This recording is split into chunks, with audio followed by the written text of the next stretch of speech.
My fiancé said, "The wedding is off, I'm keeping the ring." I responded, "As you wish." Then my lawyer sent her a bill for her share of all non-refundable wedding deposits and proof the ring was a family heirloom. Suddenly, she wanted to talk things over. "I'm 32, male, let's call me Justin." Or I guess, I was on the fast track to being a 32 husband. Wedding was slated for 6 weeks from now. 6 freaking weeks. Venue locked, caterer chosen, and deposit paid, naturally. Even Nicole's obsession, those artisanal honey favors, were already boxed up.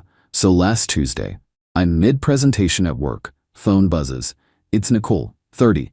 I step out, expecting a wedding mini-crisis. "Hey, what's up?" Her voice, flat. "Justin, I can't do this." "Can't do what?" "The presentation, almost done." "No," she cuts in. "The wedding, us, I can't marry you." Brain.exe stopped working. I think I actually mumbled, "LOL, what?" because it was that absurd. "I'm serious, Justin. It's off." "I'm not happy." Gut punch. Found an empty conference room, sank into a chair. "Nicole, what the hell? 6 weeks. Everything's paid. What gives?" "I just can't. It's not right for me." Vague, vague, vague. Years together, a future sketched out. Poof, gone.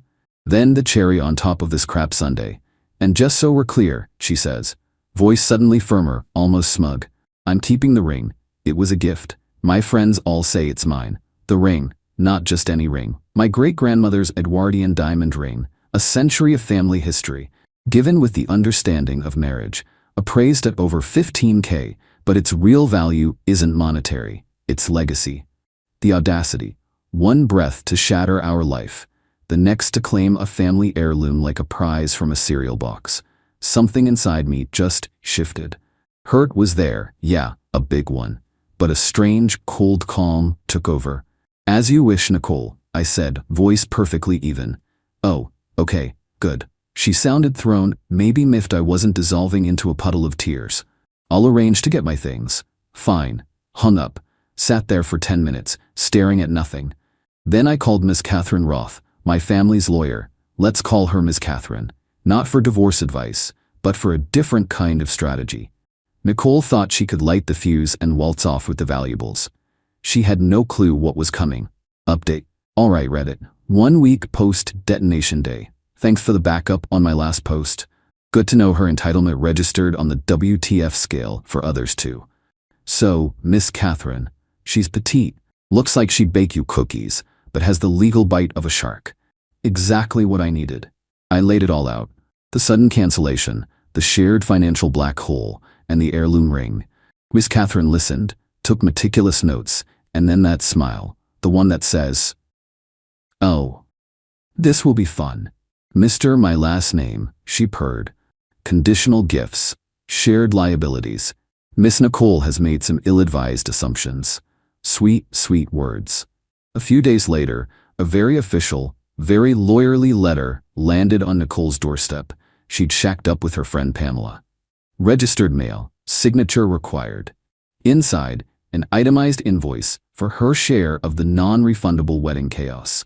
Venue deposit, $10K. Her half, $5,000. Caterer deposit, $4K. Her half, $2,000. Photographer retainer, $2.5K.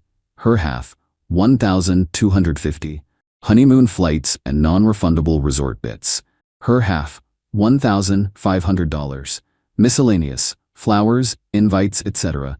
Her half, $500. Total damage she was now responsible for, $10,250. Payment requested in 15 business days. A very clear, very firm section about the ring.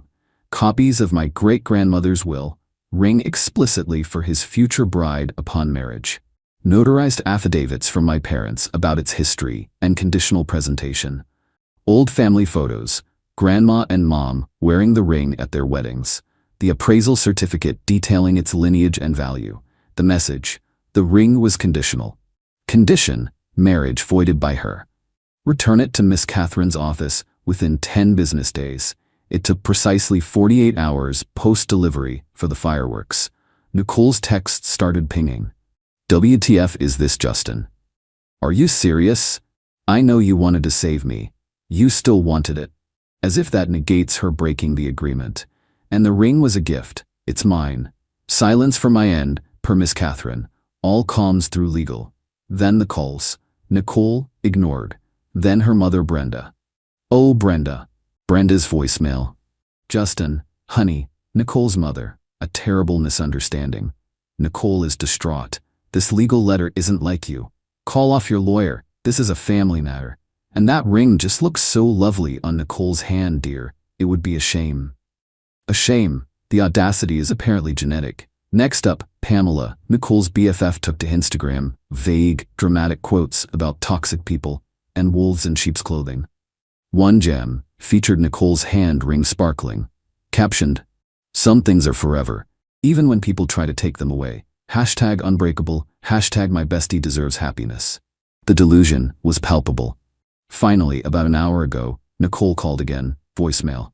Justin, voice tight, confidence noticeably absent. "My lawyer, yes, I have one now, says this is ridiculous. But, look, this is a mess. Can we just talk, please? Talk things over, before this gets even uglier?" There it was. The let's talk. Hit it when they realize you're not just going to eat the loss. I texted back, "Any discussions can be scheduled through Ms. Catherine.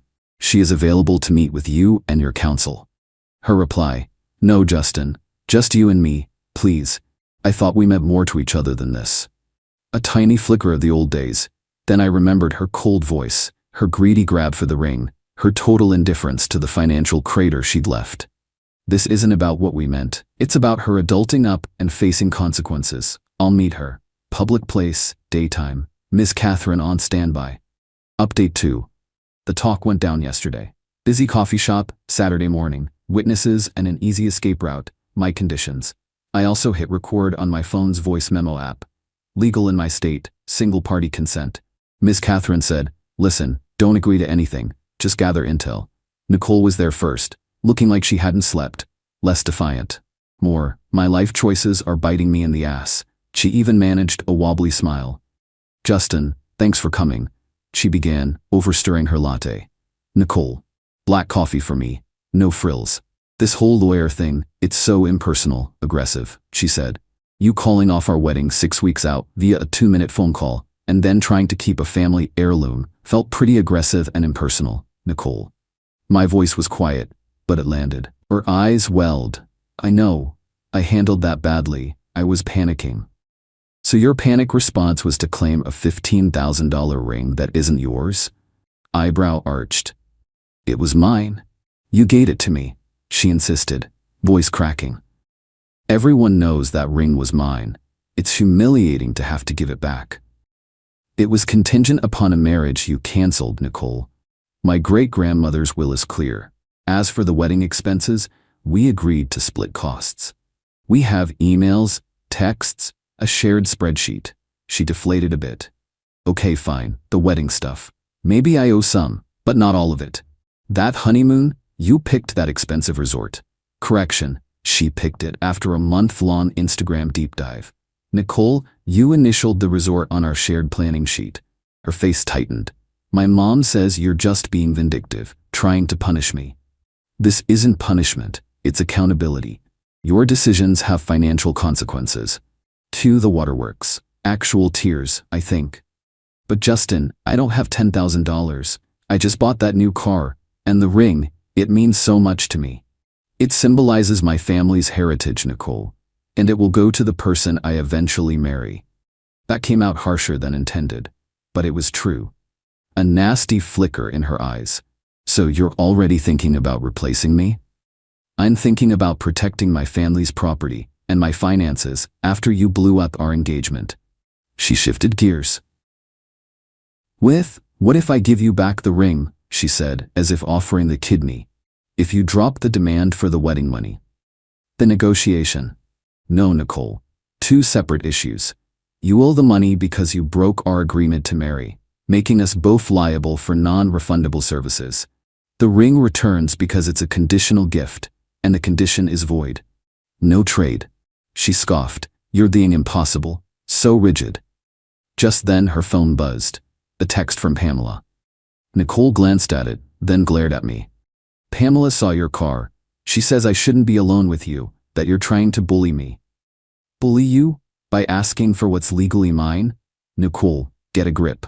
Then her supposed trump card. I was under so much stress planning the wedding. You weren't always supportive. That stress made me realize I couldn't do it. So really, she leaned in, smirking. It's partly your fault. You should absorb more costs. My jaw nearly unhinged. My fault? Nicole, I okayed the artisanal honey favors that cost more than my first car. If I was unsupportive, it was by not pointing out your vision was financially insane. A little outburst, my bad. But the nerve, smirk gone. She stood up, chair scraping. Forget it, I'll talk to my lawyer, you'll be hearing from them. You're not getting a dime without a fight, and you'll have to sue me for the ring. She stormed out, leaving a half-drunk latte and a confused barista. My brief, is this worth it, moment, vaporized. Her entitlement was stunning. She genuinely thinks she can just cause chaos and keep the spoils. Brenda called my parents later. Mom told her Nicole was acting like a damn fool and should return the ring and pay up before Justin takes her to the cleaners. Dad advised Brenda that Miss Catherine was excellent and Nicole should listen to her own lawyer. Pamela's smear campaign intensified. More vague booking, DMs to mutuals painting me as a monster. Jokes on her, most know I'm about as aggressive as a damp sponge. They're seeing her true colors, so talking things over was a spectacular failure. Now we wait for her lawyer. Miss Catherine seems to be relishing this. I'm just tired, but more resolved. She wants a fight? Game on. Final update. Well, Reddit, it's been a couple of months. And what a ride. This roller coaster had more twists than I bargained for, but we finally, blessedly, pulled into the station. After our coffee shop showdown, Nicole's lawyer, a slick character named Mr. Perkins, sent his reply. It was a masterclass in deflection. He argued the ring was an unconditional gift, ignoring our evidence, and that wedding costs were traditionally the groom's burden. Hello, 1950. He even insinuated Nicole felt duress from me during planning. Duress. Because I suggested we not gold-plate the napkins. The nerve. Miss Catherine dismantled his arguments with surgical precision in her response. She restated our position, attached more evidence, including an affidavit from a jeweler I'd consulted before deciding on the heirloom, who remembered me discussing its family significance, and set a hard deadline, 10 business days to return the ring and propose a payment plan for the $10,250, or we file. This is when Team Nicole went full scorched earth. The social media smear. Pamela cranked her campaign to 11. Edited texts out of context. A private Facebook group, The Truth About Justin P. It backfired. Mutual friends seeing Pamela's obsessive behavior started sending me screenshots and support. Some even joined her group to post the actual context. Glorious. The workplace whine.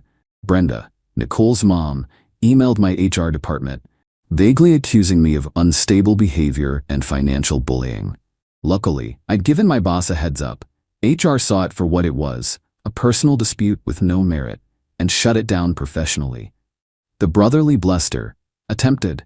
Nicole's brother Brandon, a large fellow, called me, all puffed up. You think you can sue my sister? Take her ring?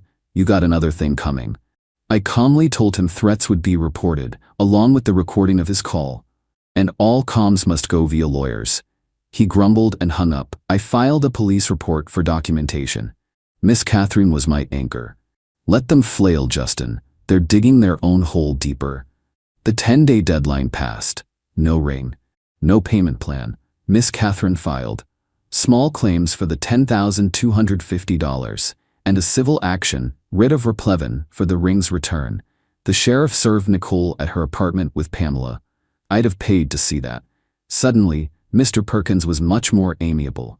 Funny how official court papers can change a lawyer's tune. He called Miss Catherine. Apparently, Nicole hadn't quite grasped the reality of bailiffs, court dates, credit score annihilation, or being liable for the ring's full, $15K, appraised value if she damaged or sold it. Plus, her own legal bills were piling up. Brenda and Pamela were great cheerleaders, but not so great at opening their wallets for Nicole's legal defense. The negotiations this time were swift. Perkins tried one last Hail Mary. Nicole is very emotionally attached to the ring. Perhaps Mr., my last name, would let her purchase it at its appraised value. Miss Catherine, according to her gleeful retelling, just laughed.